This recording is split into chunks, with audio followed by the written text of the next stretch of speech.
Um, so it's like getting there 4:45. We're going to start at 4:30. Gave a few extra minutes for people in traffic and for us to get all our technical stuff figured out here, but we're about ready to go.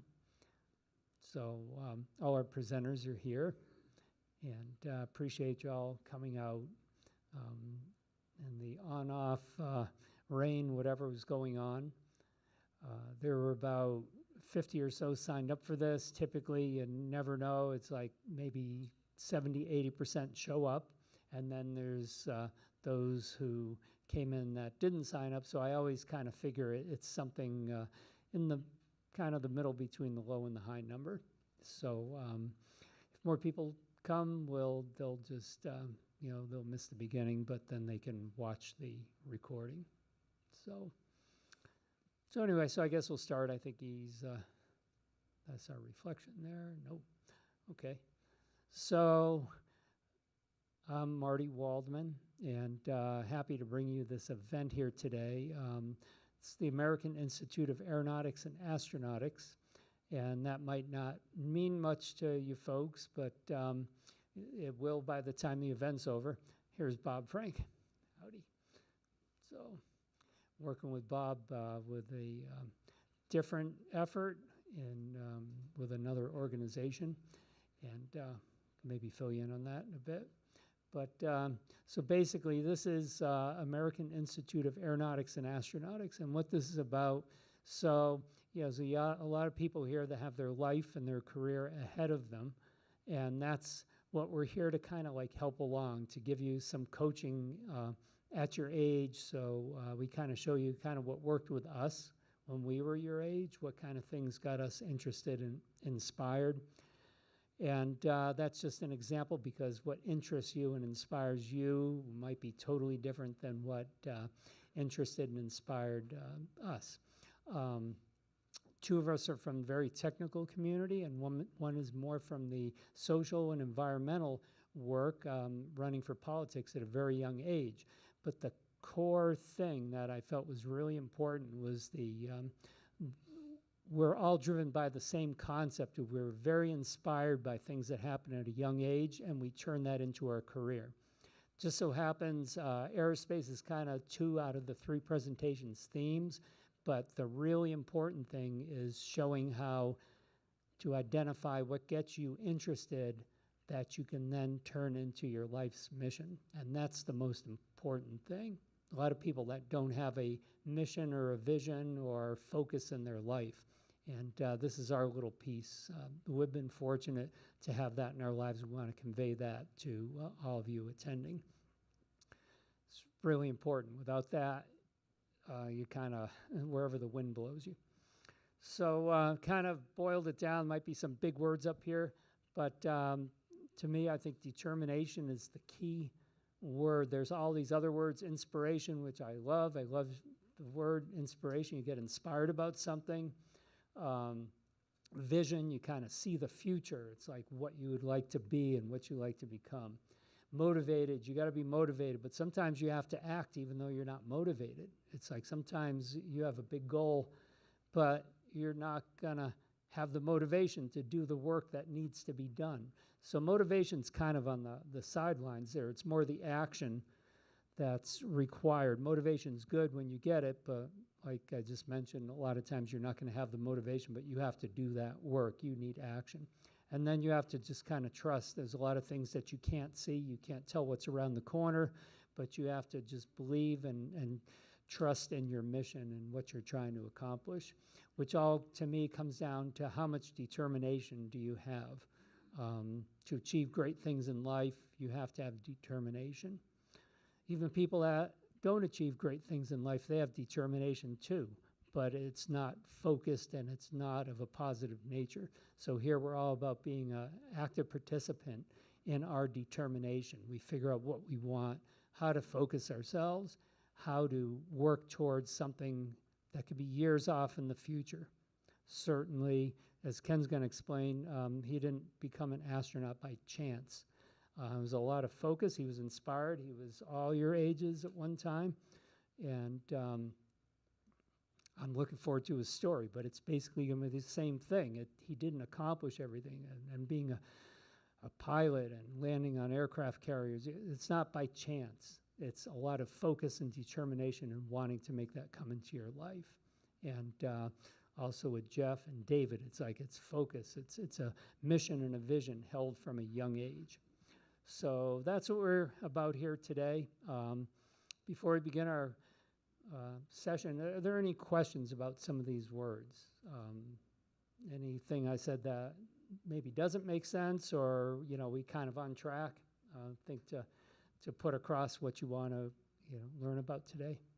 So, okay. So anyway, with that, our first presenter, astronaut Ken Ham, in the back of the room there. He has a very inspirational some videos, and then telling his story and about when he was your ages and how he focused himself into his life and career, which was fantastic. So I just got to figure out how to get back to there. And we are ready. You are. And do you want to use a mic, or, well, actually, for the video to pick it up, it's probably best if you can. I was going to ask the crowd, is it okay if I speak at this voice level? Can you guys all hear me okay? Yeah. Excellent. Then I'll skip the microphone. Okay. All right.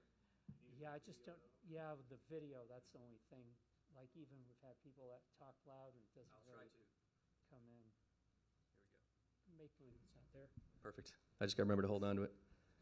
Hey, I don't have to talk so loud anyhow. So this jacket NASA gives you when you go to be an astronaut, they tell you it's to keep warm when you're flying jet airplanes, flying around, all that stuff. But then they encourage you to keep it, and I think the reason is because you can wear it when you're doing public speaking for the rest of your life. It's too hot to wear today. It's also very durable, so you can throw it in the corner. Thanks, Marty, for putting this together. You do all the legwork to enrich all these folks' lives. The big message here that Marty kind of was punching home at is that this is all about you guys, young folks. I'll go out on a cliff and say, if you're younger than 50, you're young enough to contribute to aviation going forward. I'm older than 50, so now all I can really do is help you guys do more. What I'm going to do today, I have about 14 slides to show you, so I don't think I'll bore you to tears. I may bore you, but maybe not to tears. And all that is a description of some things that were very important to me from your guys' ages on up to where, the age I'm at today. It's sort of the jewels of life going forward. You could see my name up there, call sign in the Navy. So I was in the Navy for 31 and a half years. And as a fighter pilot in the Navy, you have to have a call sign.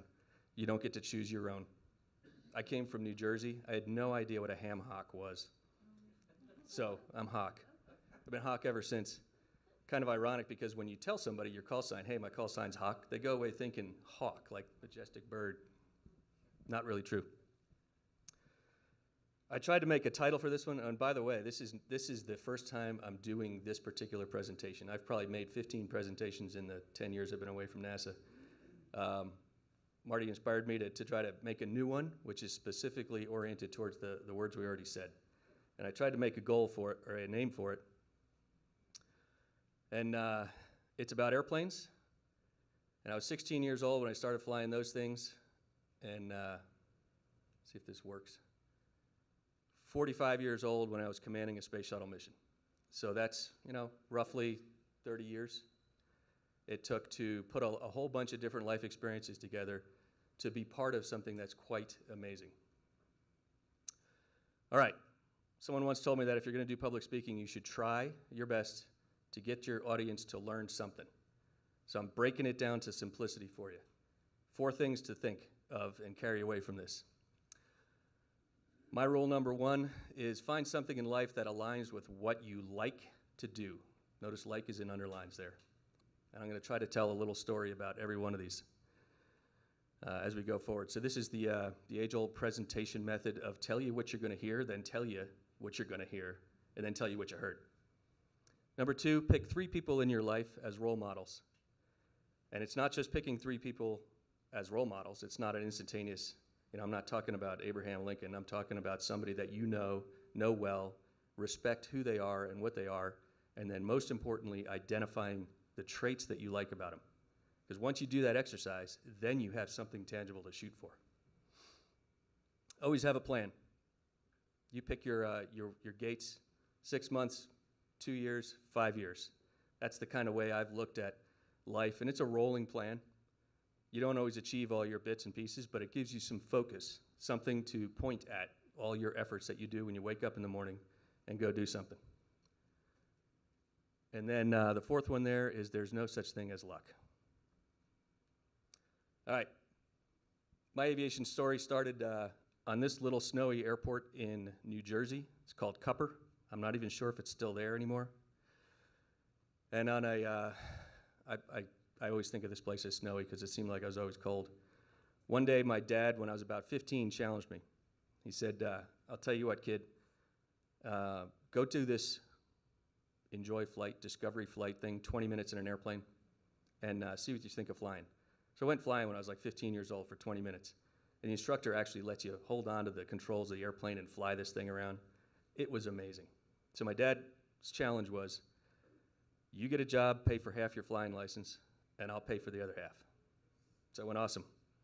Went off and got a job baking bagels before school in the morning, and learned about whiz wheels and aeronautical charts, learned how to fly an airplane, and by 17, which was the age you had to be to get a private pilot's license, I got a license the day I turned 17, because I liked doing it. Again, there's that word like. Fast forward a few months, sitting in my high school guidance counselor's office. That's a picture of him there, Mr. Bob Weinfeld. And I was the youngest of a litter of four, and I sit down in a chair across from him, sloppy teenager kid, and he goes, all right, Kenny, what do you want to do with your life? And if you ask any one of you out there what you want to do with your life, what's the answer? I don't know, right? You're a young kid, yeah, I don't know. I was totally intimidated by the thought of going to college for something, and I didn't know what I wanted to be. What I wanted to be was a professional soccer player, professional baseball player. I knew that wasn't actually going to happen. So then he changed it around, and he goes, let me ask it a different way. He goes, what is it that you like to do? And immediately I went, heck, I like to fly airplanes. And he said, and he dug around in his drawer for a second, and he pulled up this picture, which was the Navy Blue Angels flying A4s. This is 1982. I had never even thought a thing about the military. I had no idea in my mind at all that I would go to the military. And he goes, you want to do this? And I went, yeah, that looks like fun. I think I would like that. So I dug around a little bit more, and he pulled out an application to a college. Notice the drama on that. That was a military college. That's the U.S. Naval Academy. And he goes, fill this out, do all this stuff. If you get into that college, you have a good chance of flying airplanes like that. That moment in life was a key moment of motivation. It came to me. I was lucky in a sense. But if you think about it that way, you can address what you like to do in life and go after it. So that's, I didn't tell you, there's some embarrassing pictures of me in there. That was me in high school. That's the inside cover of my yearbook. I don't know why they put that in there. So 4 years later, the Naval Academy turned into, at least they cut my hair and gave me an education and got me ready to go do things. And that's why this whole story is about airplanes. I've flown every one of those up there, had a ton of fun as a test pilot, as a Navy pilot, as a research pilot for NASA, flying helicopters, flying all kinds of things. And I'm here to tell you, this crowd is aviation oriented. It's AiAA. Aviation is near and dear to my heart. Progressing where we're going in the world with aviation is not only key, it's cool. It's a lot of fun, and I encourage you to get in and support that field in some way, shape, or form. So there it is. Find something in life that aligns with what you like to do. All right, next one. This picture is my high school physics teacher, Mr. Tom Galashevsky. We called him T.G. Hertz because T.G. for Tom Galashevsky, and he taught us about Heinrich Hertz, which is the frequency guy. So T.G. Hertz because he was painful. And this guy was so strict, yet so loving, that he drove home this whole new concept of work. So what are the things that I took away from him? One was how to work. He basically taught you how to get more done than you thought you could ever get done. Once you did that, he taught you how to work even harder, just pouring more and more work on and more effort and demanding more from you. And he also taught how to work in teams, which is obviously a key element going forward in life, is being able to relate to other people on a team. One person didn't build the Empire State Building, a team did. Everything that you can name that's an engineering achievement is a team of people. I got to thank Mr. Galashevsky once when I had an opportunity to go back to my high school in New Jersey and do a little talk quite like this. And to my surprise, he was in the crowd. And I got to shift into this notion of think of the 3 people in your life that defined the qualities that you have, and got to publicly thank him. This is a man that I feared to death as a student in high school. Later that night, we were in the basement of the VFW drinking beer together, hugging it out and having a great time. So get an opportunity to thank the folks that you like. Second person on my list, Captain Bobby Wayne Nelson, goes by Brick. He was a commanding officer of my 2nd F-18 Squadron. And this guy embodied the swagger of John Wayne, but as a fighter pilot. And when I say swagger, it's everything from raw courage. I learned from this man. He did things more dangerous than anyone else in the squadron because he wasn't going to let anyone else do it in a good way. I mean that in a good way. This is more the important thoughts. Care more about your people than yourself. In the military team environment, that is key for a leadership type person. If you do that, your people will do anything for you. That also applies to every other teaming situation you could think of. And then just raw leadership, how to fill the role of the person that guides the team, maintains the morale of everyone involved, and progresses everything forward. One night, I was out flying, I think off the coast of Bosnia. It was a bad weather night. I'm in my single seat F-18 and I'm running out of gas and I'm trying to get aboard the aircraft carrier. Get a foul deck wave off, burn more gas going around, actually screw up a landing bolter, miss the wire, have to go to the tanker. The tanker has a little messed up basket and I'm trying to get in the basket with my probe and get more gas. Anyway, long story short, I end up the last person to get on deck about 3:30 in the morning. And I'm tired as can possibly be. Make my way down to my little 9-man stateroom, go in there, it's pitch black, and I just sit down at my desk, and I thought to myself, what am I doing? Why am I killing myself to do this? Door opens, Brick walks in, not a word is said. I probably shouldn't say this whole story for this audience, but you guys can take it. He sits, this is in the days when there was 0 alcohol in aircraft carriers. He sits a bottle of whiskey down on my desk and walks away. And I went, I'd do it for that guy. I'll do anything for that guy. Fast forward 20 years, I'm a captain in the Navy now, and I'm running the Aerospace Engineering Department at the Naval Academy, and I'm running an official, formal dining out for all the 250 aerospace students, and I need a guest speaker. So I call Brick up from the West Coast, and he comes out, he's retired, long retired, and he comes out and does this marvelous job of guest speaking. But I got to introduce him. And I got to tell that whole story with a lot more detail in it as I'm cradling this bottle of whiskey, and I got to give it back to Brick. That was a $3,000 bottle of whiskey I gave back to him. I think the one he left on my desk on the Forrestal was $10. But it's worth it. Again, thank your mentors. Boy, there's some embarrassing pictures there. You can probably guess that's my dad. That's the third one. My dad is, he's still with us. He's 95 years old. He was a World War II submarine driver, never spoke of it, never spoke of it. The individuals from that generation are absolutely amazing. You know that we call them the greatest generation of Americans. There's a reason for that. He went on to be a MIT PhD research scientist and did a whole bunch of scientific life. The things I learned from Dad, number one was humility. I don't think he ever talked about himself, ever. Like, for example, if he were me right now, he would be extremely uncomfortable and probably start talking about you, Marty. That's humility. It taught me about the world, nature, you know, where we live, our planet that we sail on, the ship that we guide. You could probably tell from the pictures, we were outside all the time. And to this day, I've raised my boys the same way. Nature's important.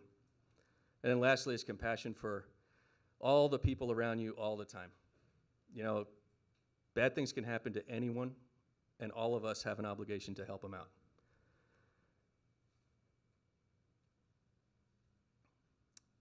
So pick 3 people as your life role models. Define the characteristics that you like in them. Adopt them yourself, and you will already go a long, long way in life. This is the 6-month plan. This is just an example. This was my plan in high school as a junior, maybe a young senior in high school. In 6 months, I wanted to get accepted to a military academy. In 2 years, I wanted to be a successful aerospace engineering student.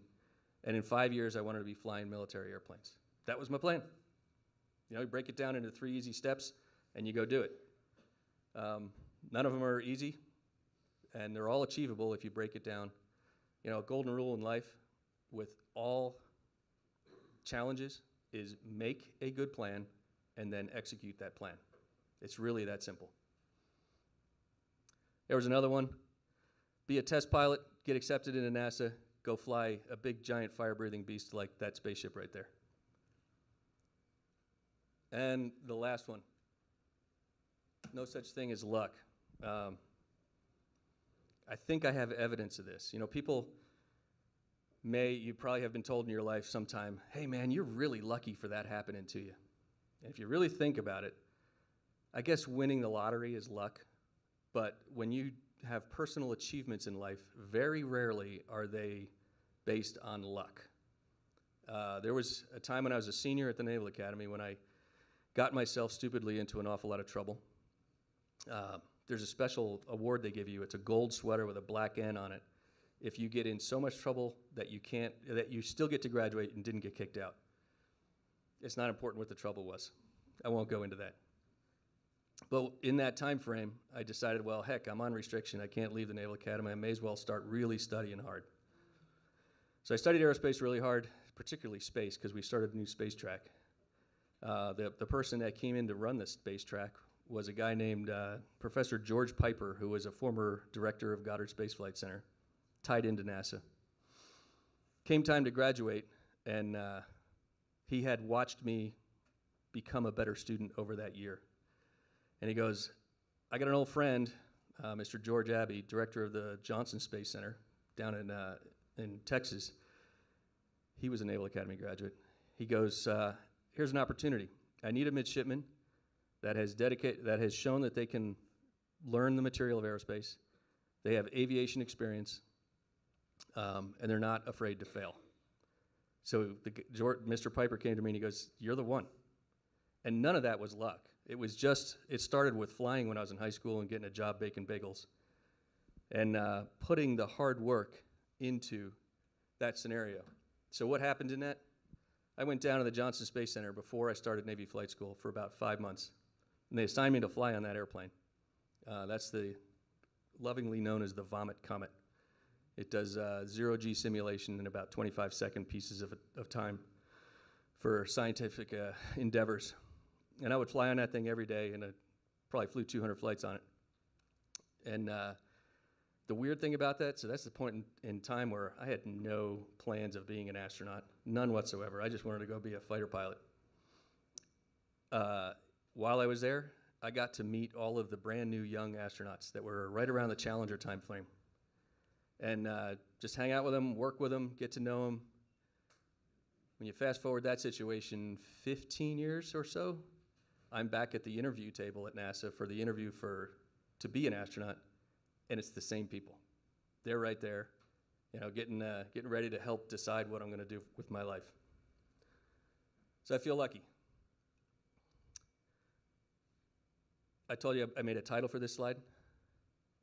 So I'm still doing stuff. 45 years old, I was a space shuttle guy. but I'm now working for a company right here in Nevada. We're based up in Reno, and we fly those airplanes. You can see these are airplanes that I've did the first flights on that hadn't flown in probably about 10 years. And you can see the teams of people, theme coming back, take care of your people. They'll do just about anything for you. And I'm here to tell you, flying those airplanes is an awful lot of fun. Got to go get one next week, which is pretty cool. So that's my 14 slides. I'm going to attempt to show a video here. This video is from my last space shuttle mission, and I'm playing it because every time anyone sees it, they say they love it. So this is pure entertainment. There's a guy on the crew who's British and tied into the music scene, and he was good friends with the band Muse. So Muse gave him the soundtrack to one of their albums to use. Let's see if this works. I think it's running. Yeah.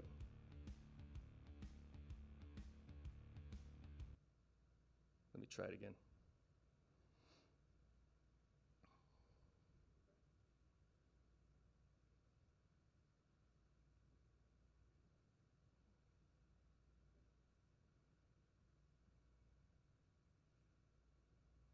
There we go.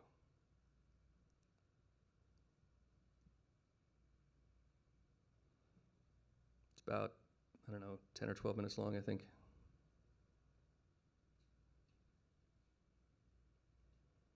I'm going to see if I can turn those lights down too. Over there, Marty.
expectations, black holes and revelations, and our hopes and expectations, black holes and revelations. See ya.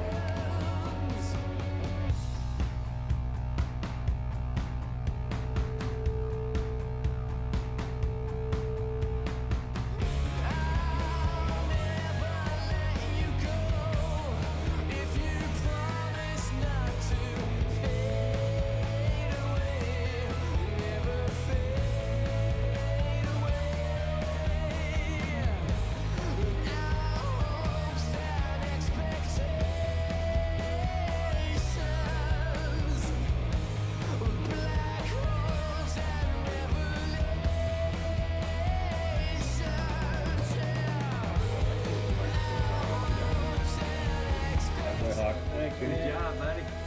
Fun. Well done, man. That was fun.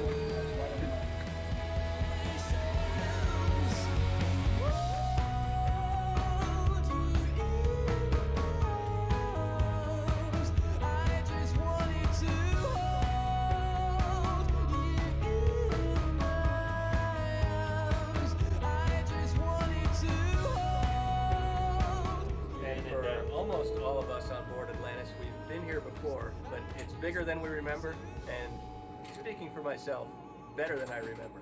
I love this place.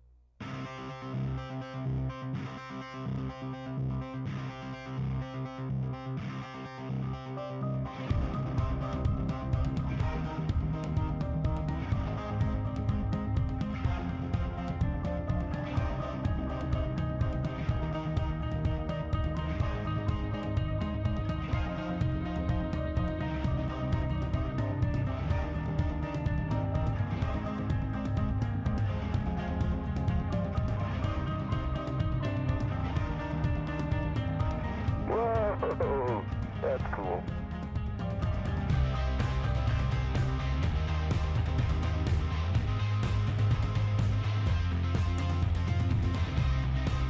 Atlanta Chief, I love the view. Thanks, Will. Unbelievable. Yeah.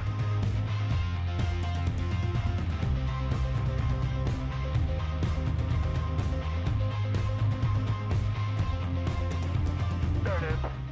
Yep, I felt it. Hey, ta-da! I might only be about 5 foot 4. Right now, I think I'm the highest person around. Woo!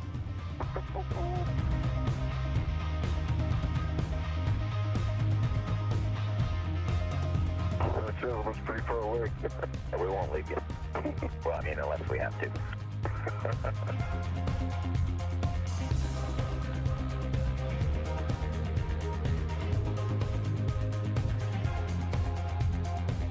And it's coming down. Okay, I've got it. You have the battery. Running go.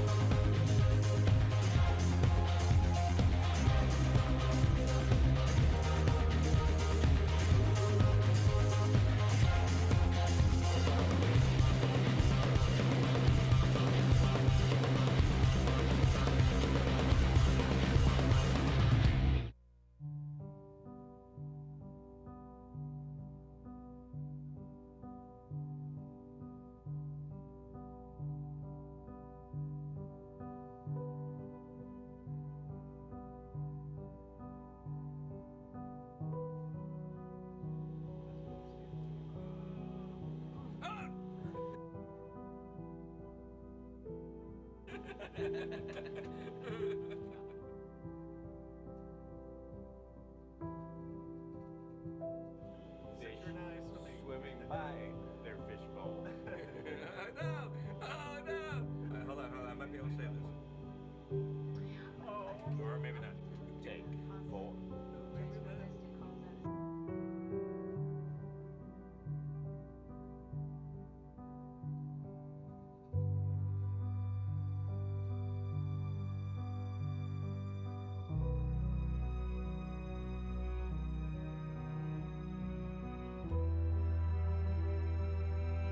called the over and back. Oh, yeah, baby. Do the scissors. Oh. Yeah. Big dismount is coming. Oh, he's wrapped up in wires.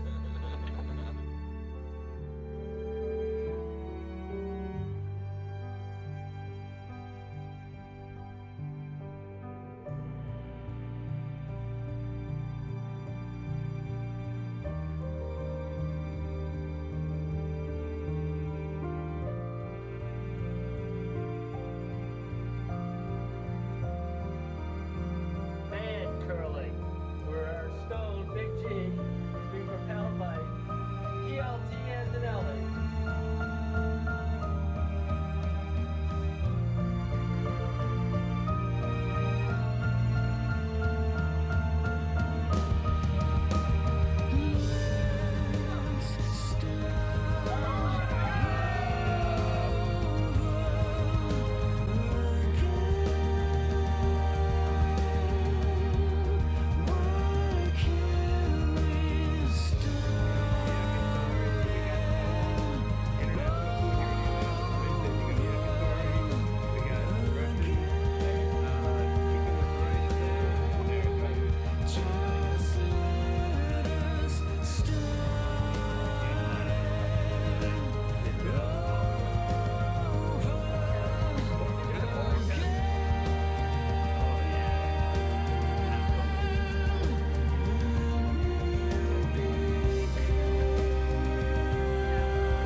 Good movie?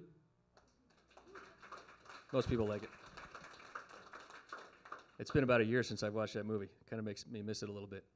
The space station, you saw them fly around there at the very end there.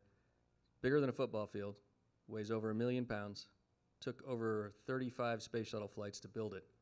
There are parts of that thing that were built, started construction after other parts that they had to meet up with in space were already in space. That's really a hard thing to do. So that's an army of engineers and really cool, motivated people that did all that. would you like me to do questions and answers now? Is that kind of, want to flow with this? Or you want to pass it on? Did I use up too much time? So I was thinking having a short panel afterwards Okay, with question and answer. then this microphone is now yours. Briefly. Thank you, Ken. That's the most amazing thing I've seen in Las Vegas. Really fortunate to have Ken living here. That's terrific. When people think of Las Vegas, they don't think of people experiences like this. Is this on still? Yeah. So, excellent presentation. That's the first time you did that kind of thing. It just addressed it all. So, thank you. Okay, next we'll bring up Jeff Pucell. And I've known Jeff for a long time now, many years. He came up from LA, El Segundo near the airport. And with our organization, the organization is divided into like 6 sections throughout the US. I believe 6. Is 6, does this include Hawaii too, section 6? Yeah, we have 7 regions. So, that's what I meant to say, region, yeah. So Region 6 director of all the West, pretty much the West, from which state onward? Wow. So Jeff got that position. He's also been head of our organization in LA. So he heard about this, and he has quite a story to tell from when he was young and how he got inspired. And so I'll give the mic over to him. Thank you very much, Marty. Very pleased to be with you this evening. Drove up from LA yesterday, and I'm glad I drove up today, or yesterday rather than today, just because of the weather, but it's terrific being here, and thank you for coming. It occurred to me, Ken, while I was listening to your excellent presentation, that you must know Robert Kerbein, who's a good friend, and Pierce Sellers was another friend that passed away not so long ago. It was great to see him in your video, actually. Yes, very much so. So, my basic message to you is don't be afraid to live your dream. Now, it's, the dream is not a vague yearning you may have to do something. It's going to require a lot of work. It's going to require a lot of support.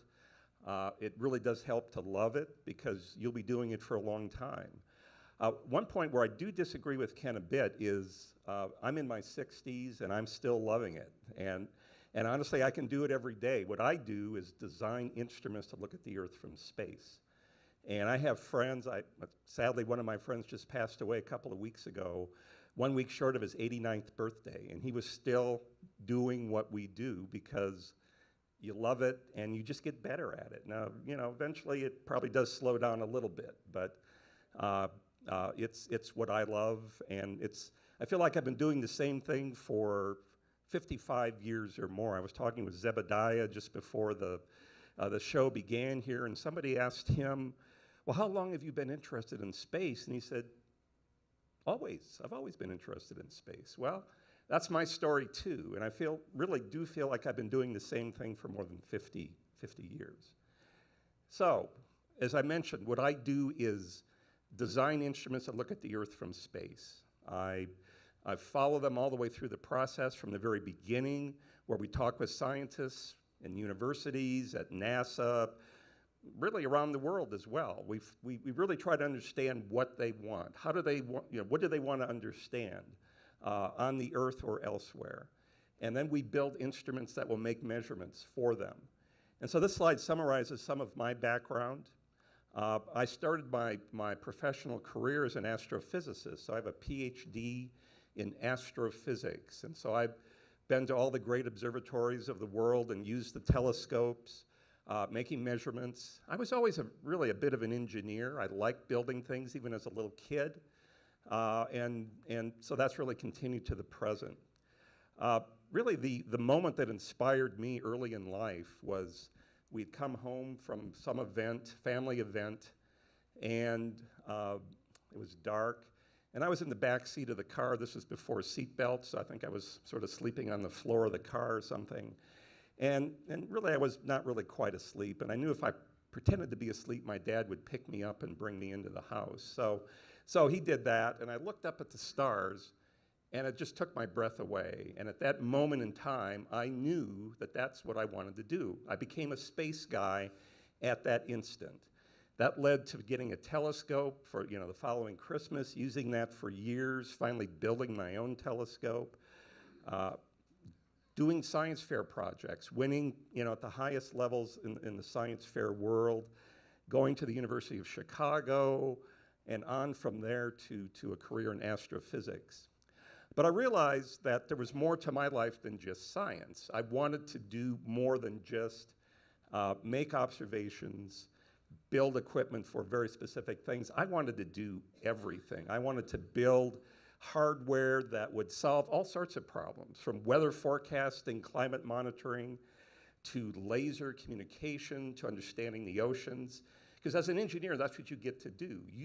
You are paid to solve problems, but in order to really know how to solve the problem, you have to understand it. And what I do, you need to be a scientist in order to be able to do that. And so this slide talks about some of the things that I've done throughout my career. Let's see, do we have, oh, there, it's up there, yes.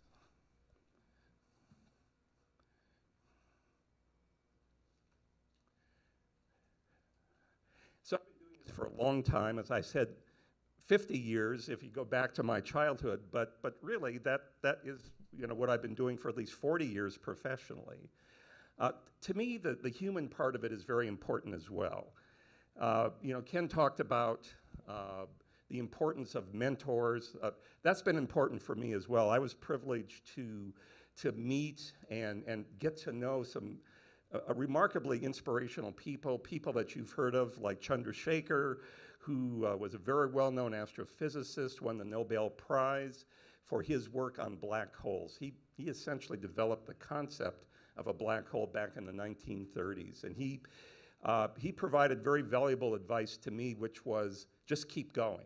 Okay, move as quickly as you can through the system, and really get to the point in your life where you can start making serious contributions. Most of the work I've done has been with electronic technology that detects light at visible wavelengths, infrared wavelengths. I've also done a lot of work with lasers. I think it's good to be diversified, and I highly recommend that you be diversified as well. Understand everything that you can. Be very strong in mathematics. This will all come natural to you if you have those basic skills and can move forward.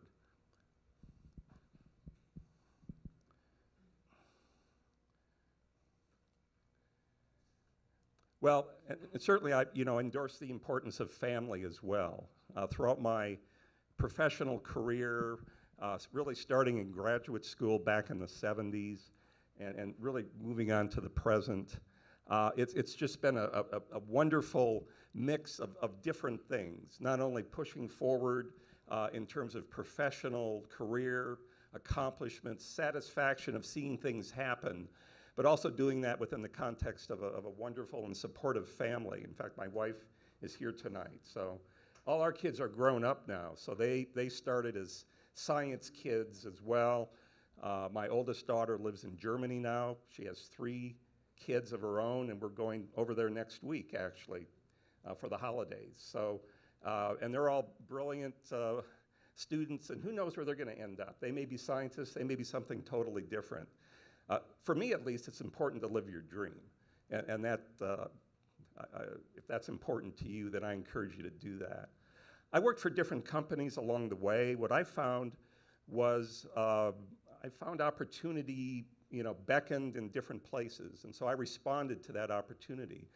But I will tell you, I've been with my current company for more than 20 years, and Raytheon's really been the best place for me. Some ways I wish I'd gone there earlier than I did, but it was really a series of steps that got me there. And all along the way, I had a plan, had a vector that I was on to take me to where I am right now. In fact, if I look at the changes that I made, slight changes in direction perhaps, it all led to where I am today. And if you'd asked me back when I was in 2nd grade what I would be doing, say, 50 years from then, I would have said pretty much what I'm doing now as best I could have explained it. I'm not going to go into this too much, too much detail. I don't expect you to read that. But one thing I'll mention is that I'm really plugged into a different part of the NASA world. So it's the earth science, land imaging part of the NASA world. I'm a principal investigator for a next generation land imager called ATLAS. There's a program that started in 1972 called Landsat. And I think ATLAS could be the next Landsat imager. It won't fly until probably 2026 or so. And it'll be different than the one we're building in the lab right now. But I think what we're learning in the lab today will help us build this spaceflight instrument. Well, I think I'll leave some time for our next speaker and for the panel. So thank you very much.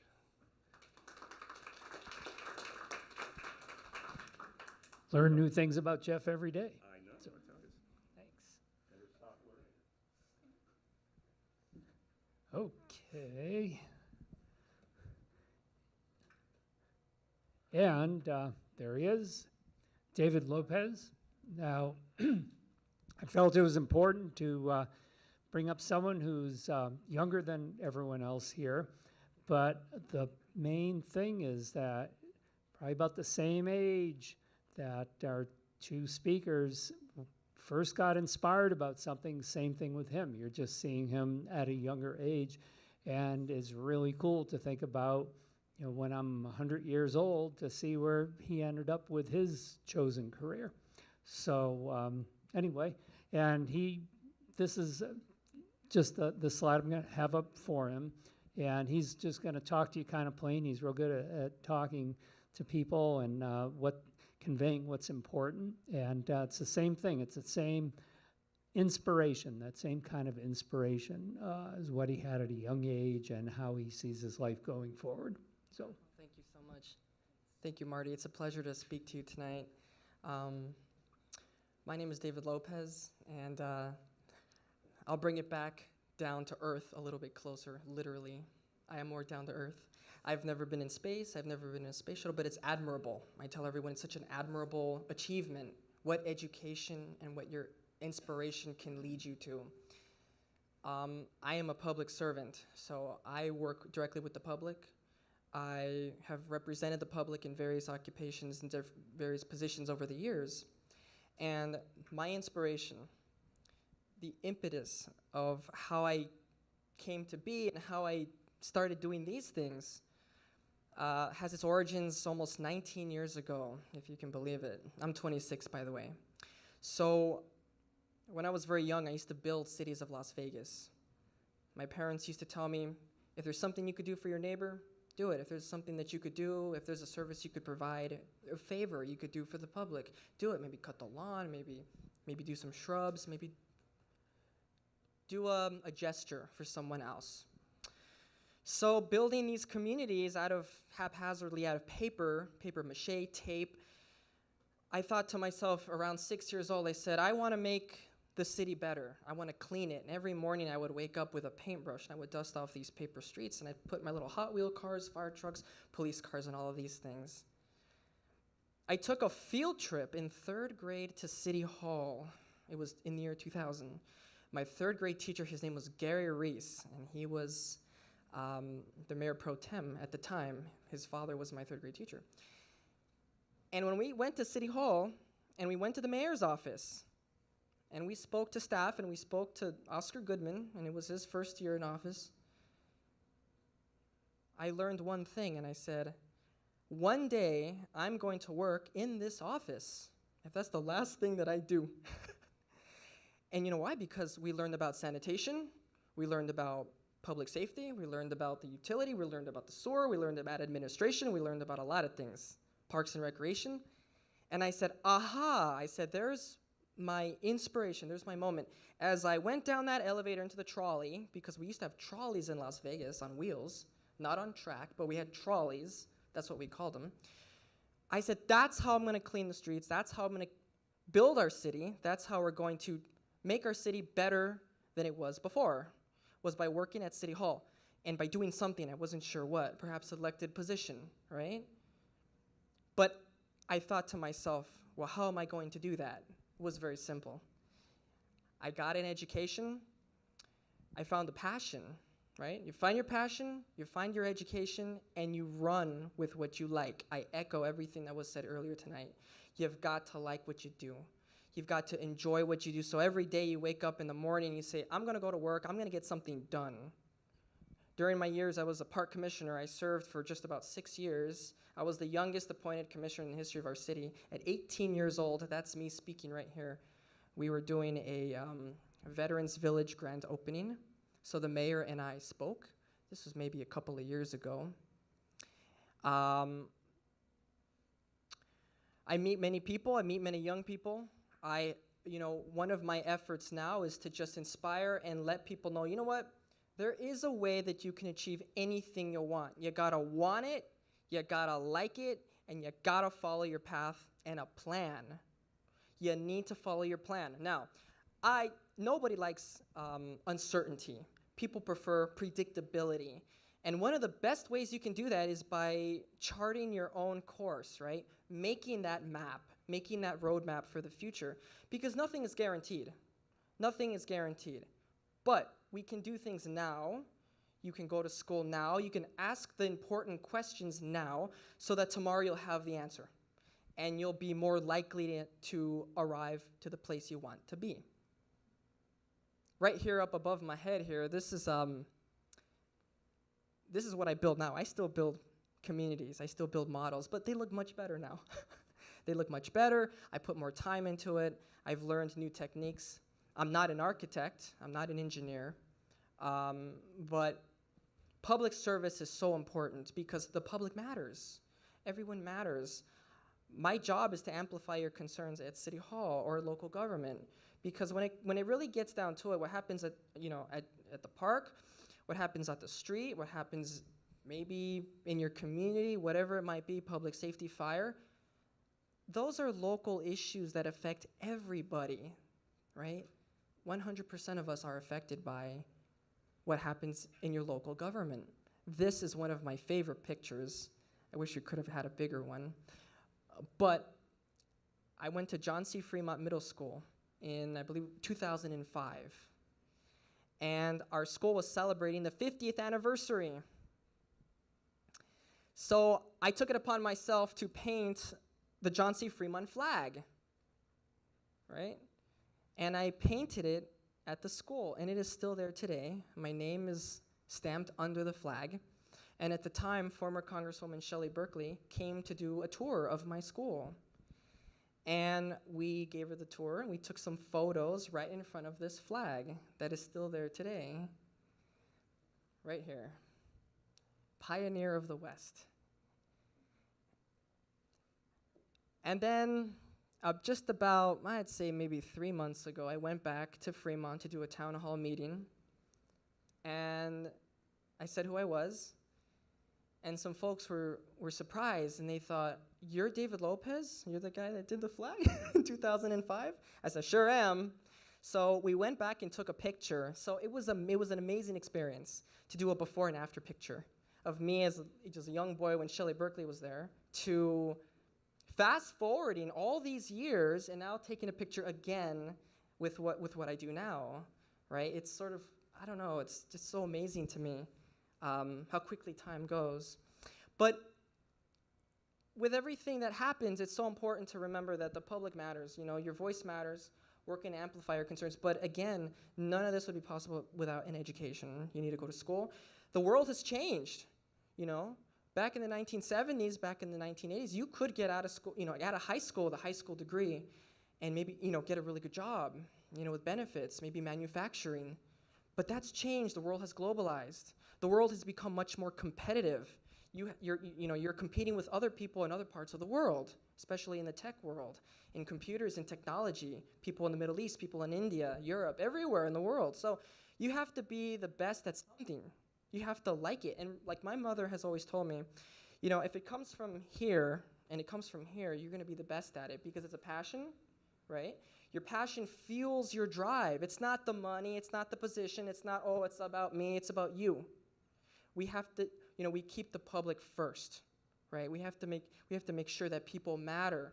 And that is my drive, and that is all of our drives. And anyone who's successful at what they do loves it, They enjoy it, and they know that they can get it done well. Because if you hate your job, you're off on the wrong foot. You gotta like what you do. You can't go in the mornings, oh, I can't believe I'm here again. No, you have to really enjoy it. And in addition to that, I went to high school. I went to Valley High School. Graduated in 2010.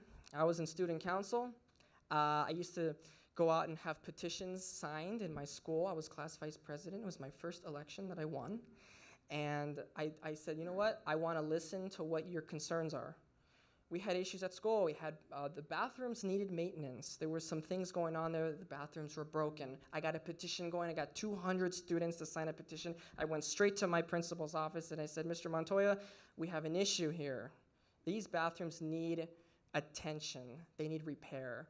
Sure enough, Clark County Health District came. I think he was astonished, maybe a little annoyed.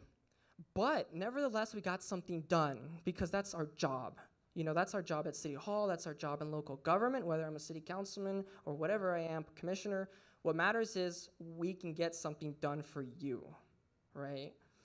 And we've gotten things done. That's how it gets done. And I really, really enjoyed it. I really enjoy what I do, just like, I hope you do too. I think one of the last things I would say is that, always, there's a lot of things like it's almost emotional because in life, so many things could happen. I've had experiences in my life where things, you almost want to give up. Sometimes it's hard. Classes are hard. Courses are hard. Mathematics was difficult for me. Certain algebra classes, certain college math classes were a little bit difficult. But nevertheless, you keep that goal in mind. You say, I really want to do that, but I'm not going to get there unless I get step 1 done, step 2. It's possible. It doesn't matter what you want to do. One of my best friends went into the Air Force. He's in Europe now. He used to, in elementary school, he used to always ask me, David, I want to be an astronaut, he says to me. He says, how do I go about being an astronaut? And I was like, what? I thought to myself, well, I've heard you could go to the Air Force. I heard maybe you could join some branch in the military and do something like that. And I think I influenced him in some way in his life because that's what he did. And I'm very proud of my friend. His name's Albert.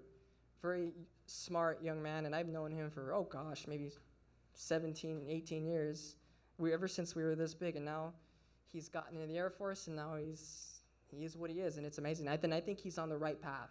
I think he really is on the right path. So I love inspiration. I love these stories.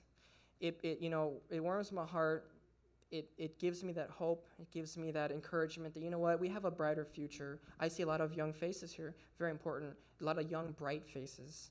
And I'm very optimistic. I'm very enthusiastic. I would like to thank Marty for his invitation, for the words that have been spoken by the 2 gentlemen who spoke before me. It's very, very important. And I'm young. I can relate to a lot of young people. That's why I go around a lot of schools. A lot of schools want to hear my story because it matters. Because I'm the product of the public school system here in Las Vegas. I didn't go to private school. I didn't do any of that. But if you try hard, you will succeed. And I think that's the message I want to leave you here today. Doesn't matter what's art, history, science, mathematics, technology, public service. That was my calling. And the last thing I'll say is Mayor Goodman gave me this pin in the year 2000, and I never lost it.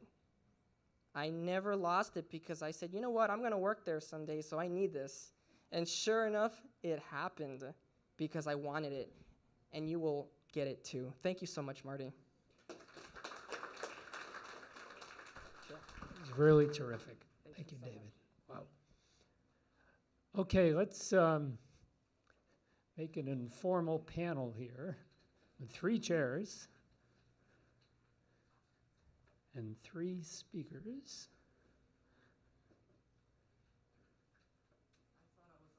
Oh, well, in a minute.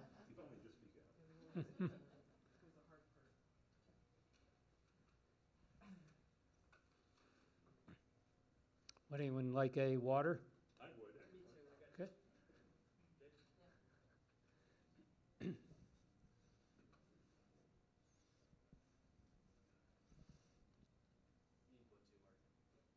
or I've just been listening. Thanks.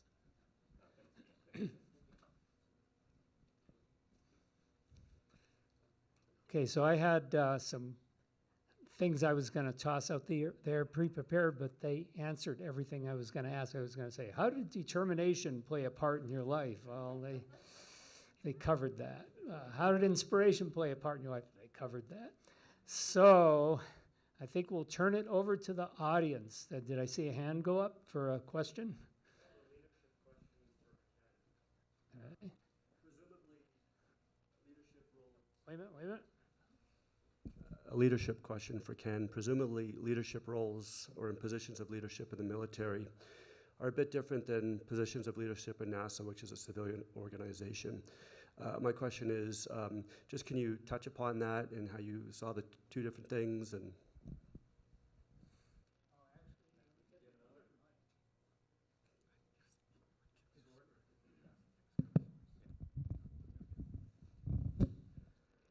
That's a great question, Matt. So traditional military leadership is sort of textbook. Think General Patton, George C. Scott doing General Patton in the movies from 20 years ago, 30 years ago. Sort of line management, you get authority to do things, to tell people what to do. I have found in my time in the military that does not work very well. Even in the military, it doesn't work very well. And this might get a little bit lengthy. Give me 2 minutes on this story. Went to NASA, obviously a civilian organization. We decided that we needed some more experience in working in very small teams that are locked away in a can for 6 months at a time. This started because we started working with the Russians on space station, and our crews were coming back going, man, that really stunk. It was no fun. So they started sending our crews out on NOLS trips, National Outdoor Leadership School trips, where you'd go for 2 weeks in a very stressful environment. I've done this 3 or 4 times now. Backpacking out in the Rocky Mountains, sea kayaking in Alaska, where there's nothing but the team to figure out who you are and stress each other and see how each other reacts when you get stressed. It's an awesome model.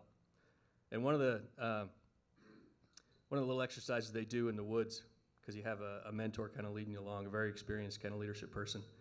Put a rope out on the ground, and they'll ask you some questions that you can separate yourselves in a spectrum along that rope based on whatever. Are you a talkative person or are you not? And then put a rope in the other direction and ask the same question. And you end up generating quadrants. And it turns out that every functional team needs at least one person in each quadrant. So when I was a commander of a mission, I got my crew out there, we go through this exercise, and we all end up in the same quadrant. And I realized I selected this crew, I picked people just like me. So I had to force myself for the next year to function like someone in a different quadrant. Not be the rah-rah cheerleader, be the adult and be the one that's gonna make the hard decisions, which is not my normal MO. I took all that stuff, went back to the military after leaving NASA, and it worked like gangbusters. The military guys ended up asking me to put everything I knew about leadership in one slide. It took me about a week to do it. But it's a 45-minute presentation on one slide on leadership, and it's all boiled down in these lessons. So I think that the route back to your question is in civilian leadership teams, we tend to be a little bit more functional than military teams. Anyway, that's it. Okay, another question. Hello, my name is Isabel Ayala. My question is for Dr. Jeff Puchel. Can you elaborate more on the technology that is being developed that you mentioned in 2026? Yes, I'd be happy to. So I'll start with a story from a few years ago. Dana and I were at the National Air and Space Museum in Washington, D.C., and there's a room there that shows exhibits of Earth science missions of the past. And one of the things they have hanging from the ceiling there is Landsat, a quarter scale model of Landsat. And I looked up at that and I said, the thing we're building now will fit on a satellite of that size, 1/4 the size. So how are we going to do that? Well, it really is driven by 2 things more than anything. One is being able to develop more advanced telescopes. So there's a new type of telescope that we call a free-form reflective telescope. So that's sort of a mouthful. But what it is, the way telescopes have been made in the past is you basically manufacture a curved surface into the mirror. And those curved surfaces are spheroids or ellipsoids, just conic functions from Euclidean geometry of thousands of years ago, literally. Well, what we can do now is we can say, you know what? In order to make this telescope work over a very wide field of view, we have to make it in a shape that a computer can define, but Euclid wouldn't have been able to do it with any of his techniques. And so we have polynomials that define the shape of these telescope mirrors that will bring the light from the Earth to a focus over a very wide field of view. These mirrors are made by machines. Even today, there is some human intervention or interaction with the manufacturing process. The problem, though, is our intuition really isn't engaged very well for these telescope mirrors. Now, maybe it will be someday, but right now it's like, the people with a lot of experience don't know how to tweak them to make them work, but the machines can do it. So one aspect is the telescope. The other aspect that really is equally important is what we call the detector array. So if you can imagine like the camera in your cell phone, which by the way is really advanced technology, it's as advanced as what we fly in space and more advanced really in some ways. If you take that kind of technology and you make the detectors really small and you build them into very large arrays that are actually larger than your entire phone, and you combine that with the telescope, now you have an imager that's a quarter the size or smaller than these instruments that are flying today, but it actually takes better imagery. It's better in every way, and hopefully the price will be good too, so we can fly a lot of them. So I hope that answered your question. Yeah, thank you. You're welcome. Great, thanks. Another question? We have a question.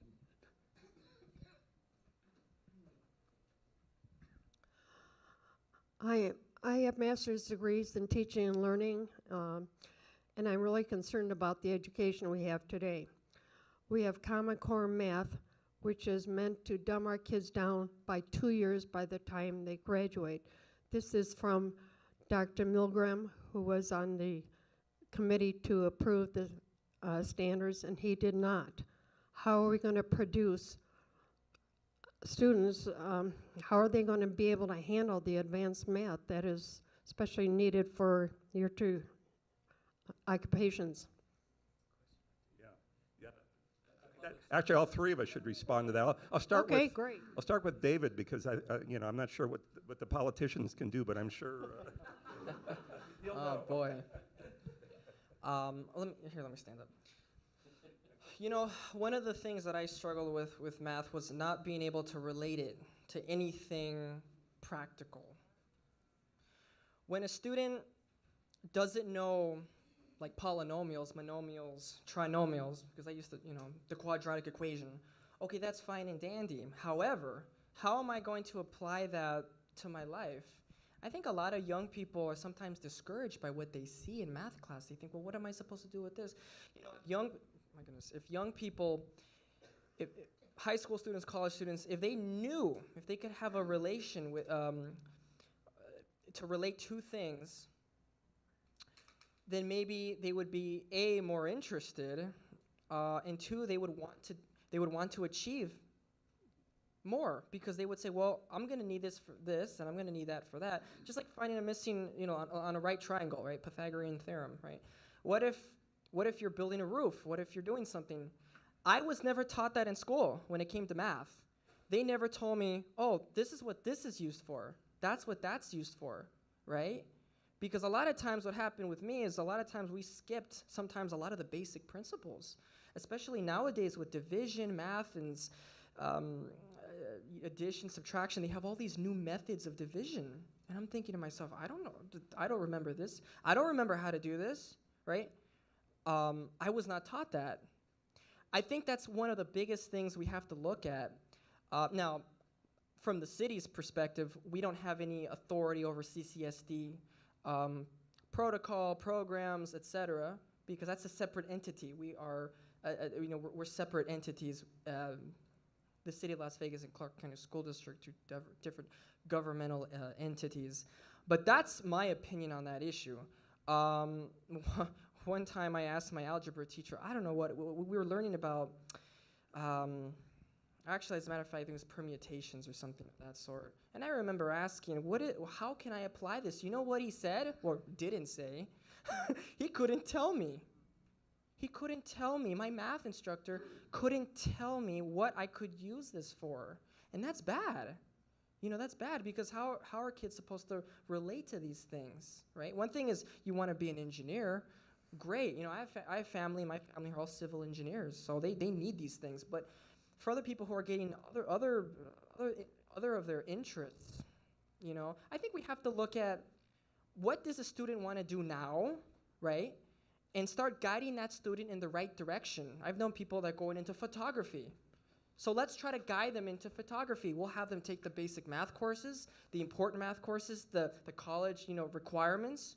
But let's not delve into maybe, I don't know, the stuff that these gentlemen have had to learn. Because maybe a photographer maybe wouldn't need that. That would be a discouragement to young people.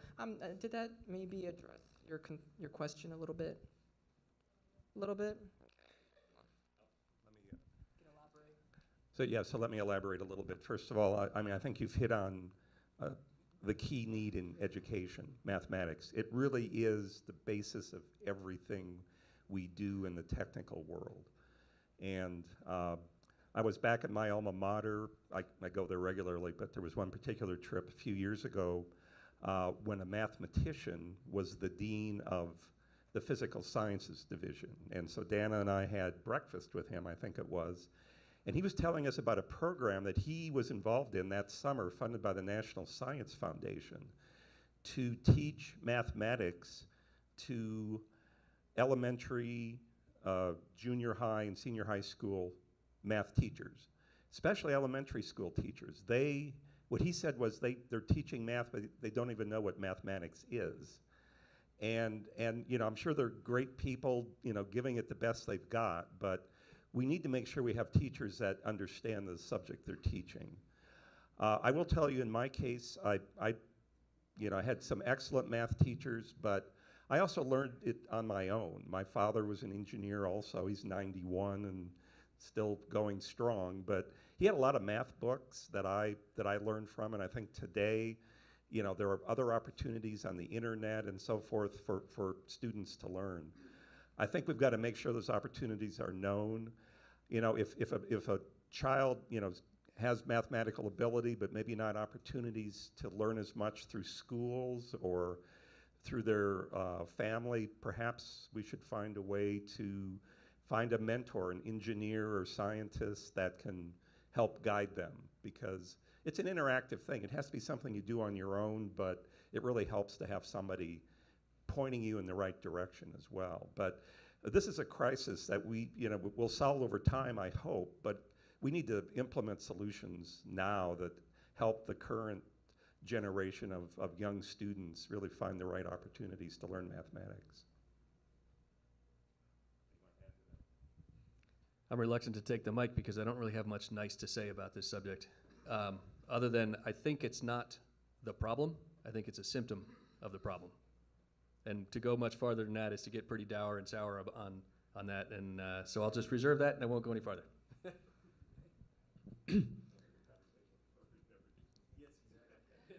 I just have a quick comment. Oh, do you have another? Wait, let's. Fifth in the world in math. That's how much we have dropped. That's it. Okay. U.S. is 25th in the world?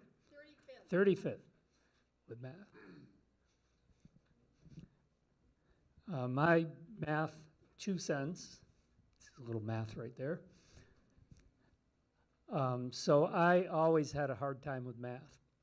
And So I ended up graduating in electrical engineering, and as you can imagine, I needed to understand math for that. I barely got through it.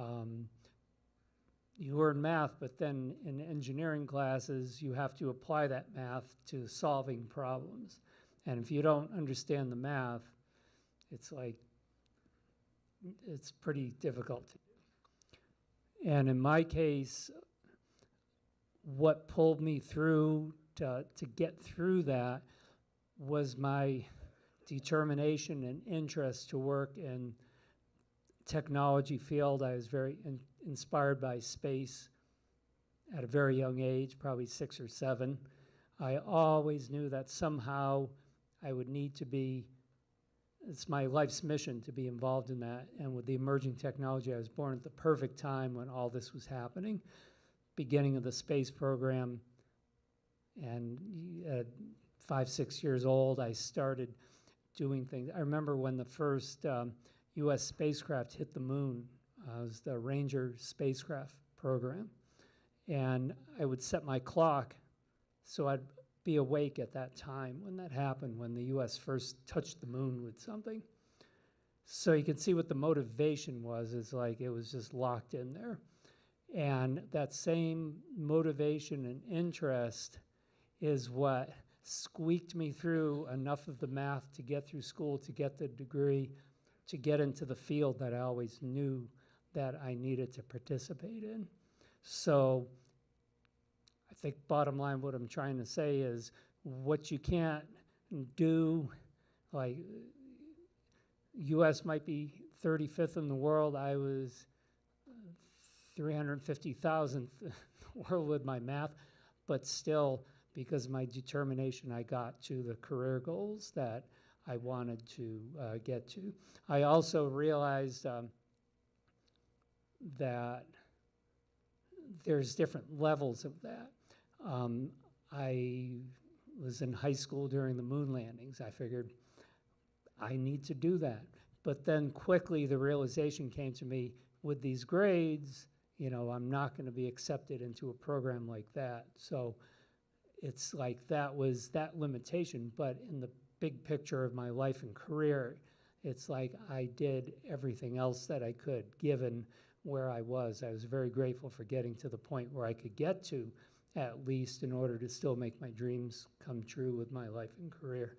So, so just kind of figure, have the faith and stick with that determination, no matter what. It's like, just stick with it. If this is your mission, and even if you don't have all the tools, magic things happen when you put in that determination and keep pushing forward no matter what. So.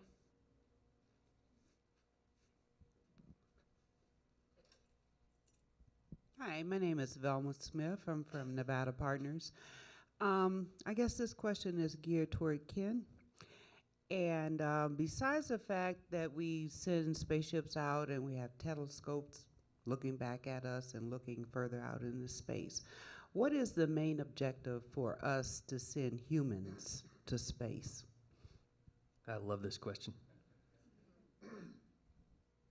So if you're a student of history, and I mean that in a geophysical kind of sense, you know that there has been a number of extinctions of everything living on this planet.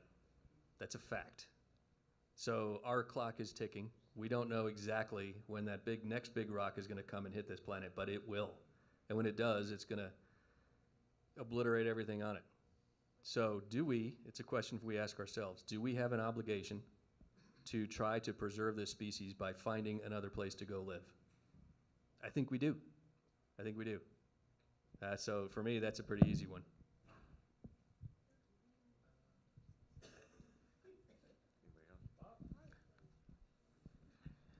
I'm curious, all three of you have made some references to teachers' leadership. I'm curious on what you could say about peer relationships. I truly benefited from National Science Fair activities when I was in school back in the 50s. And I can say that the relationship between the school teachers and the university professors, and the interest that the university professors took in some of the students was really remarkable in my community.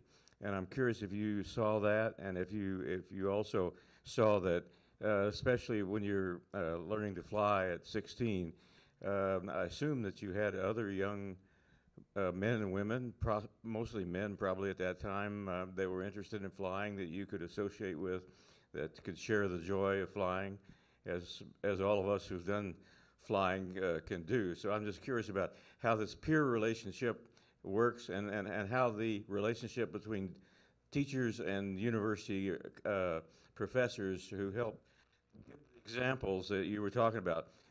Most teachers don't have the life experience to give the examples of math and what have you, right?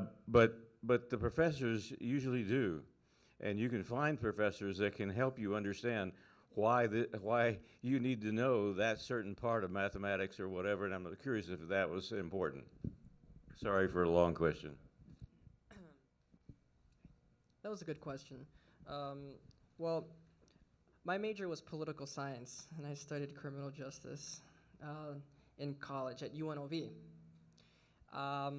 So the kinds of the relationships we had really was not in depth with mathematics. It was in other things. It was in public policy. It was in the political world. They gave me great advice. But they were able to relate what it was that I was learning to the real world. I could read a book all day long about committees, maybe what happens in Washington, right, your party caucus and all of these things. But one thing is to read about it, one thing is to experience it. When I was in high school, my senior, actually it was my junior, it was in 2007. So must have been my sophomore year. I was already kind of getting into the whole political thing, and I became can you hear me? My teachers knew that I had an interest in public service. And so what happened is I got appointed to something called the Nevada Youth Legend. If you hold it up higher, it might be blocking the Hello, can you hear me? antenna. Oh, I don't need this. Well, for the video. Okay, so Well, if you don't cover okay. the antenna's on the bottom, so if you hold it hold up it like top, this. I think, yeah. Okay, can you hear I me think now? that's what's happening. Can you hear me now? Okay, good. Maybe he ought to fix this. Jeez.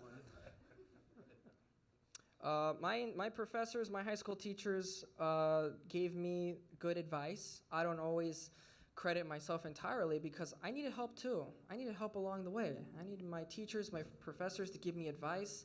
I was appointed in 2007 to become a Nevada student senator, and I went to Carson City, and that's where I got the exposure.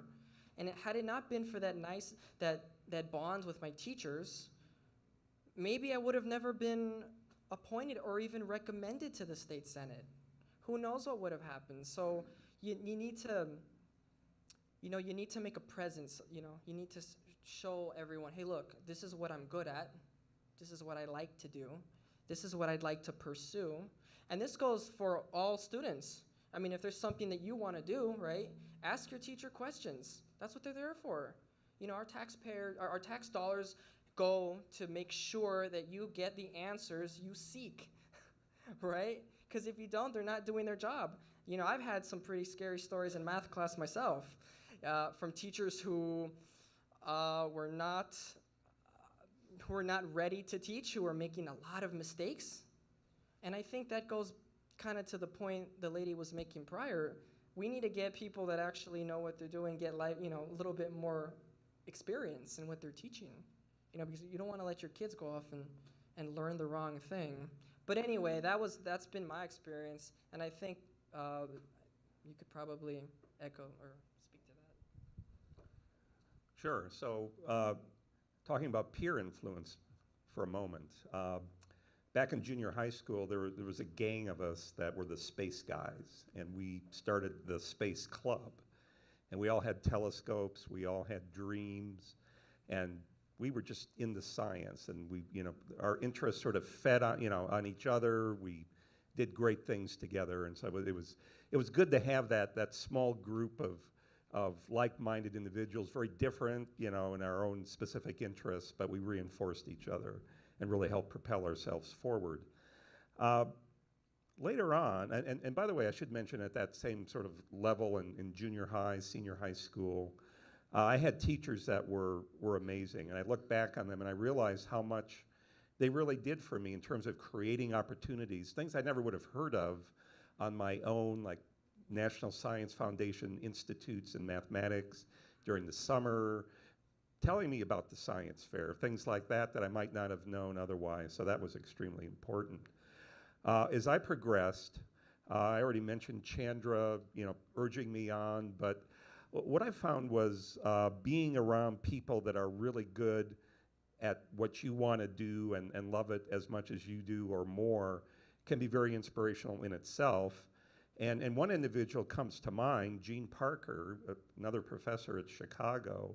And some of you may recognize the Parker name. Well, Parker has a satellite named after him now that's moving toward the sun. And Gene actually predicted the solar wind, and in my view should have won the Nobel Prize for that, but he was overlooked. Life isn't always fair, I guess, but he does have the spacecraft named after him. So I had the pleasure of taking some classes from Gene and getting to know him a bit as a student, and then later on as an alumnus. And the thing that was so amazing to me about Gene was his intuitive understanding of electromagnetism. I mean, I never really understood it in my mind until I interacted with Gene, took his class on advanced electricity and magnetism, and his intuition converted to mathematics just was like, you know, music to me, actually. So I was influenced in that way too, just by being around people that had unbelievably sound understanding of things. That was very inspirational to me. I can't contribute much to that. You have a question, ma'am? Well, actually, it's maybe a comment that the lady was asking related to the education. I believe that this time, as you see, that science is going really fast. So it's that fast, especially with this new kind of intelligence that we have. How in the world the students are going to be able to understand everything is coming new when the teachers are not updated? The teachers don't know what they are even trying to teach because they don't know. They have a certain point of ignorance because everything is going so fast. So the teachers have to be either updated every day, every week, or slow down. Maybe we have to slow down. Why do you want to make a baby run when it's hardly crawling? So this is just a comment on that. But also the kind of teachers that we're having. I remember, because I'm David's mother, but I remember when he was in the elementary school, I remember one time the teacher sent me a letter that he wanna see me because my son was having a really bad conduct. And I said, David, you better pray the Lord that the teacher is making a mistake, otherwise you're gonna be in trouble with me. So I say, no, Mama, it's okay. I went to the school and the teacher said, oh, how you doing? Please explain me what happened. You wanna see me? What is the wrong that my son is doing? The teacher said, well, every day I put assignments to all the students. So for some reason, he finished fast. He finished first than everybody else. And then he picks all the crayons. He's sitting on the chair, and he starts pushing the crayons on the chair, and I don't like that. And I thought, wow. Don't you think that you, as a teacher, should be able to manage your students? And if this student in particular finishes faster than the others, you should be able to give another assignment or do something else. Not just say, oh, he's having a bad behavior. He's playing with the crayons. Because he has nothing else to do at that minute. So we have to check our teachers. We have to participate in all the events in the schools. As the teachers, as the principals, get involved in your community, with your schools, then we're gonna have a good results with your children. Otherwise, we're on zero. Thank you.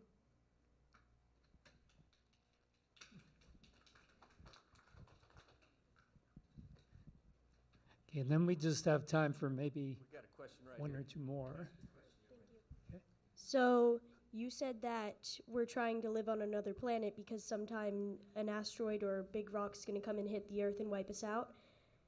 Do you think that we could get all humans to Mars or some other planet before, or we could deflect the asteroid? All right. I really don't intend to give you nightmares. This could be potentially a million years in the future. But I'm telling you right now, it's extremely difficult to just go live on the moon. We haven't done it for more than a few days at a time. I don't think in my lifetime we're going to see human beings living on Mars. Maybe go visit it for a couple of days and come right back. So the knowledge you learn in living is going to take a long time. It's going to take a long time, but you got to start somewhere, and that time is right now. We have the technology to start it. My question is for David Lopez. Being a Latino in politics, what advice would you give to other minorities who want to pursue political careers? That was a very good question. Very relevant question. Everyone matters. Everyone matters. Everyone has a concern that's close to their heart. We all come from different backgrounds, different countries, different socioeconomic status. Doesn't matter who we are, you matter and you have a voice. Don't be afraid to speak out, express yourself, and make your voice heard. You have the power to make the change. You be the change you want to be. You matter. I'm a minority, right? It doesn't matter who you are. What matters is your ideas, your engagement, your involvement in community. Don't ever be afraid to speak out. Ask questions. Don't ever be shy, even if you think it's a bad question. You know, the worst question are those that were never asked. You gotta ask your teachers questions. You gotta vote. Vote. Be engaged. Read about your candidates. Google me. Google other people. Find out what they're about. Don't take my word for it.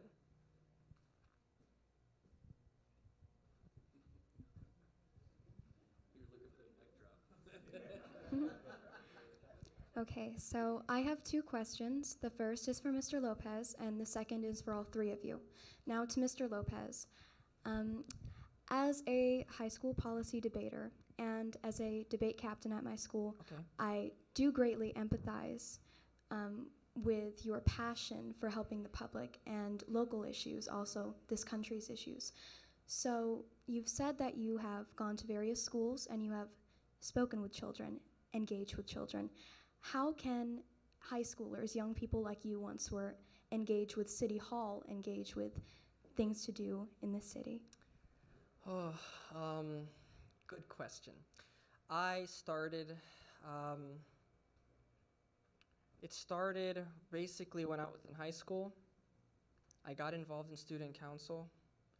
I expressed myself. I let my principal know what was on my mind. And they noticed. They took notice of that. I went to the city website because, again, my teachers gave me advice. They said, why don't you check out the website? There were internships available at City Hall. There were boards and committees that you could serve on as a volunteer. I served, one of the first boards I served on was called a YNAP. It was called Youth Neighborhood Association Partnership Program, where basically the city allotted a grant of $25,000 and our committee would allocate and disperse those funds to various schools around the city. And each school had a proposal. They would say, hey, we're doing a care packages for our troops overseas. Maybe our seniors want a game night or bingo night. So they would apply for a $500 grant or a $1,000 grant to buy whatever that school wanted for its project. Because of those boards that I was sitting on, I started to deal with our city staff. It gave me the opportunity to speak out. It gave me the opportunity to give presentations, and at the end of our sessions, I would go before the city council and the mayor, and I would give up the budget proposal. I'd say, hey, look, we need $25,000 because X amount of schools applied, and we approved all of these projects. So it gave me the opportunity to speak. It gave me the opportunity to practice. And we represented our committee. We had a chairman, a vice chairman. That's how I did that. Every student has the opportunity. They could ask their student council teacher, because that's what I did.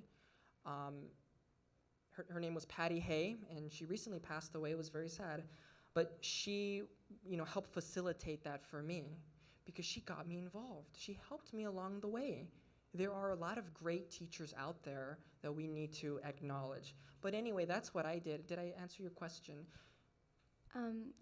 Yes, but also what opportunities are there in City Hall, as I said, and other organizations around Oh the yeah, well, valley? as soon as you're 18, you can apply. You could even apply for work. There are there's things called batteries included with the city. You can work in various departments, maybe parks and recreation. There are summer programs that are available that people can get can apply to, and when I spoke to different schools, like you mentioned, high schools, I got involved with Nevada Reading Week, and that's something where different officials, appointed people, elected officials, would go out and speak to, they'd read books, and they would tell people, reading is so important, mathematics. The math is universal, but learning is also very important, it's also universal. So I would go out and read books, and then as I got older, I did more, and I achieved more, and I started giving speeches to, like the graduating class or maybe something like that. I tried. If you try, you will succeed. I tried, and I liked what I did. Okay. So to that second question, as you were speaking about minorities, it is undeniable that there are few women in the fields that you all have spoken of. So what women in your lives have inspired you, and what women have you collaborated with? My mother. My mother has inspired me. She's given me a lot of advice. She once told me a story of a dentist who she worked with, and he was not very good at what he did. And as it turns out, because he didn't want to be a dentist. So my mother always told me, you have to like what you do. And I can't repeat that enough. This guy was a terrible dentist. Eventually, I guess he lost his license or something. This was like 25, 30 years ago. And one time my mother approached him and said, well, why don't you like doing this? Why you pulling out the wrong tooth or something? And he says, well, because I didn't want to be a dentist. I don't like it. I don't like what I do. Hate it. So she asks, well, why did you become a dentist? And the doctor replies by saying, well, because my mother told me to. So what did you want to be, doctor? My mother asked. He says, I wanted to be a pilot. I wanted to fly planes. Well, there you go. You got it. And again, I've had lots of people influence my life. Patricia Hay, like I just mentioned, she was our student council advisor. And she would organize a lot of events. She would organize, Sadie Hawkins, our dances, our games, everything that we would do. We would do signs. We would paint signs. And she kind of added to that civic engagement aspect of my life. Different teachers gave me inspiration. A lot of good people in my life, influenced me.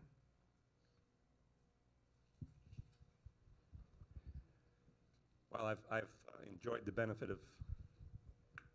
of influence from women throughout my entire life. Obviously, my mother, high school teachers, and others. Professional collaborations. When I was at University of California, San Diego, it's one of the places that I've worked back in the early 80s. The director of our research center was a very famous woman, Margaret Burbage. And she's still alive, I believe. As far as I know, she has not passed. So she's probably, she must be like 105, literally, by now.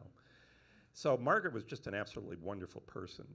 British extraction, nicest person you'll ever meet. Her husband, though, was a different story. In fact, when they were together at the University of Chicago way back when, probably in the late 50s. They called them Beauty and the Beast. Margaret must have been a beautiful young woman, very good astronomer. Jeff was always just kind of outrageous in his behavior, very entertaining actually from a certain point of view. I remember he gave a talk here in Las Vegas, and he was smoking a cigar while he was giving the talk, and the police came in and took it away from him, and he said, well, I thought you could do anything in Las Vegas. So anyway, that was my Jeff Burbage story. But Margaret was absolutely wonderful, and she was actually very encouraging to me. She was always, trying to help steer me in the right direction, which I really appreciated as a young researcher at UCSD. And actually, my boss there was a woman also, somebody named Barbara Jones, and she was very helpful as well. Today, I have a lot of women engineers working with me, on the space projects that I work on, and I encourage them in every way I can. I think there's still some barriers for women, unfortunately, but everybody's very aware of this problem, and we're working very hard to eliminate those barriers. So you're specifically asking my experience in my fields and such, right? Mm-hmm. Okay, then I can beg to differ with your statistics. In my time frame, I've gotten to watch, my professional time frame, watch the changes in the composition of different elements in the military and at NASA over the years. So when I went to the Naval Academy as a student, I think we had 8% females, and they were not allowed to fly combat airplanes. The combat airplane restriction was lifted years ago. My last job in the Navy, I was the department chair at the Naval Academy. So 30 years later, I'm back at the same place, and it's now 29% female. So that's literally 1 out of every 3 students. These are graduating officers going to fight wars, is female. At NASA, the last class that was selected was 8 individuals, 4 men, 4 women. That's up to 50%. Can't argue with that, right? I believe that in the professional worlds of the military, NASA, and you can lump them in there, they're not really military, but they function the same way. It is selection on capability. I don't think there's a quota out there for a number of men or number of women coming in the door today. So I think in that realm, there is no problem. It's totally fine. Specific individual was, when I left the astronaut office, the chief astronaut was Peggy Whitson. She today still owns the record for the most hours of spacewalking of any human alive. Cosmonauts, astronauts, whatever. She's done it all. Immensely capable person. Happens to be a woman. Nobody cares. It's awesome.